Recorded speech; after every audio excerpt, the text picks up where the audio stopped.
you guys are ready. So first up, one of the reasons we wanted to meet with you today and we're excited to talk to you is because, amid COVID, everything's just so chaotic and there's so many struggling families out there. We wanted to kind of get your pulse on a potential, the stimulus bill. There's been rumors about it and we're just wondering, where's that at right now? Well, you're right. This is a challenging time and disruptive time for a lot of our families and folks across our district. And I've been home for the last 3 weeks and traveling around my district, talking to families, talking to senior citizens, talking to our healthcare workers about what we need to do next in DC. And first thing I would say is the PPP program, the Paycheck Protection Program, was probably the best thing we've done thus far. It was a lifeline to our small businesses, help businesses stay afloat. Now we have to look at businesses that are still affected by COVID, what I call disproportionately affected businesses. Restaurants that are family owned or independent are still hurting. Catering businesses are hurting. Anybody in lodging or travel industry, gyms and workout facilities. So when we go back to DC, we have to have a revised PPP program that looks out for those disproportionately affected businesses, because if we don't do that, I worry as we go into the fall and the winter how they can stay in business. So that's got to be a priority. And then money for our cities and municipalities for revenue lost because of COVID. The last thing we should be thinking about doing is laying off firefighters or police officers or city workers. And so those are two big areas that we need to allocate dollars towards. You talked a little bit about, about those making and helping. How specifically would you be able to help like those small businesses and the gyms and things like that that are struggling so much right now? Yeah, for instance, restaurants or catering businesses or hospitality facilities. What we would set up is kind of a revolving loan fund for those businesses. We're not going to make them whole, but it'll help get them through, because most of those businesses are not going to be made whole. They're not going to get back to normal until we have a vaccine or a cure or treatment. COVID will pass, but how long that takes, we don't know yet. We hope it's in the next 6 to 9 months. So we would be able to give them a line of credit, money to get them through through the time when we get a vaccine. And that's what this revised PPP program would do. And I would say this is a bipartisan issue. Many of my colleagues, Republicans and Democrats, are working on that to help. And I would also say our civic centers, our convention centers that can't get can't get acts booked or concerts booked or conventions. Those are another area that we would allow them to be part of this revised PPP program. As you travel around the district too, I mean, what is the impact like? As far as what are you seeing? How it's really what's the impact that you're seeing as this, Yeah. Well, I would say a lot on schools as we transition back to school, whether you're in person or online. I think it's been very disruptive to families, particularly ones that have to go online.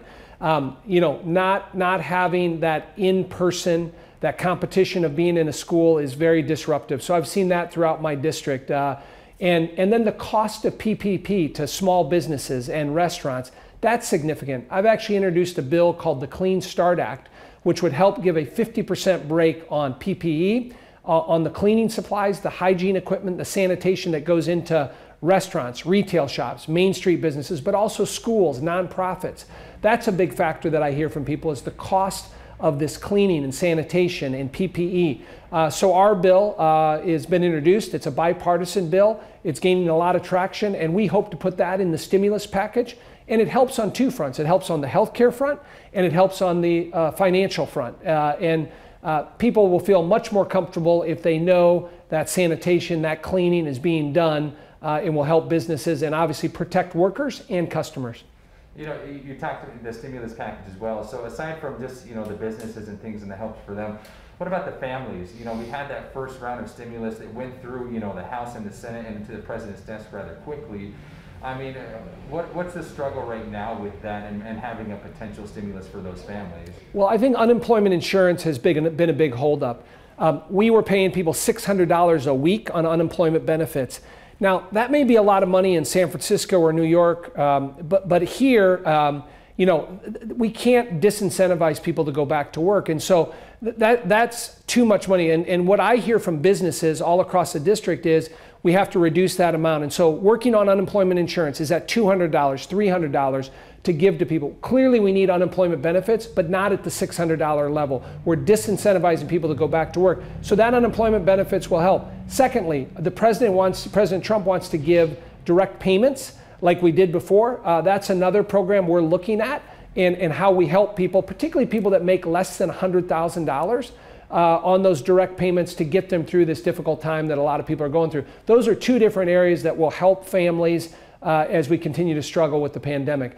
And of course, the other thing that I have to mention is there's a lot of concern about the debt that we keep creating.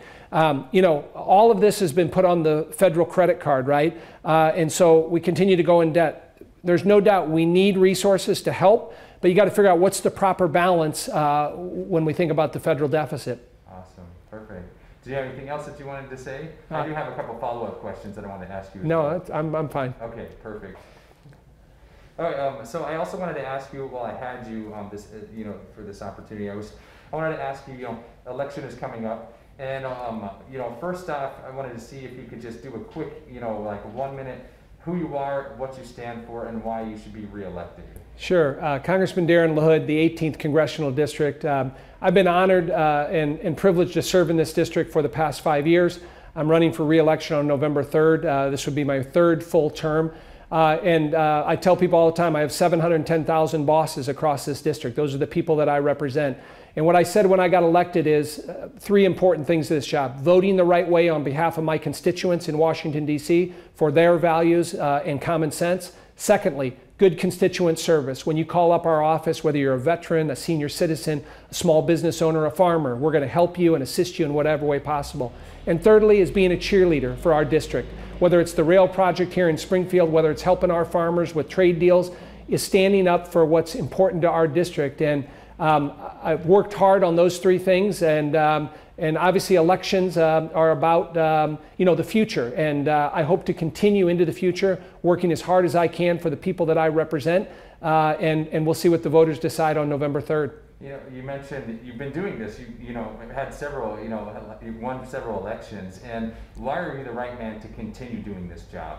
Well, listen, that'll be for the voters to decide. And again, I'm going to work as hard as I can on behalf of this district. But obviously, COVID has affected things. And so I was proud to support the bills we did to help people get back on track, both financially on the healthcare side, working with our healthcare providers. And again, we've established a good track record of representing this district, representing our farmers, representing our senior citizen, representing our veterans, and having their voice in Washington, D.C. And I'm proud of our track record on that. Doesn't mean it's perfect, doesn't mean we can't improve on that, and that's part of becoming a better member of Congress. And what are the improvements you want to do going forward? What do you personally, if you are reelected, what would you like to focus on and see done in this next term? Yeah, I think we have to have an infrastructure bill. When I think about my district, roads and bridges and highways and tunnels, we have to improve on our infrastructure. That's our locks and dams on the Illinois and Mississippi River. We've been deficient in passing a federal transportation bill, so we need to do that. That will help our rail project here in Springfield. Secondarily, I think we got to continue to help our farmers with good trade deals that are reciprocal and fair for our farmers. And there's many traded deals that we're looking at now with Brazil and with India and with Great Britain, continuing to look out for our farmers. Building off the USMCA we passed, the Phase 1 deal with China, those are things that are going to be important for our district. And then supporting our healthcare workers, whether it's St. John's or Memorial here in Springfield. They've been on the front lines. We got to continue to support them and help them as we get beyond COVID. One of the other things, one of my last questions is, with everything, there's a lot of civil unrest going on around the country. It's very, obvious, the shootings that are happening, people that are losing their lives, a lot of time at the hands of police. What do you have to say about those who may feel like second-class citizens in the United States, and what will you do to improve that for them? Well, I spent 10 years as a state and federal prosecutor. I worked with law enforcement at every different level, the federal, state, and local level. I have immense respect for law enforcement. The vast majority of law enforcement I've worked with are good people that care deeply about their communities. But there are instances across the country. What happened with George Floyd is a tragedy, and we need to learn from that. But I will say this, looting and anarchy and lawlessness has no place in this country. Peaceful protests, absolutely. We have to support that. It's part of our First Amendment. It's part of who we are as Americans. But make the distinction. we are not going to put up with, again, lawlessness and anarchy and looting and destroying buildings across this country. And yesterday I just took the police pledge, which stands up for law enforcement and looking out for law enforcement. I think one of the worst ideas that's come out of Congress is defunding police. I think it's the wrong approach to take. So I'm going to continue, again, to work with our communities. I think that's important to do, and I've done that since the George Floyd tragic incident, and it's important to continue that dialogue.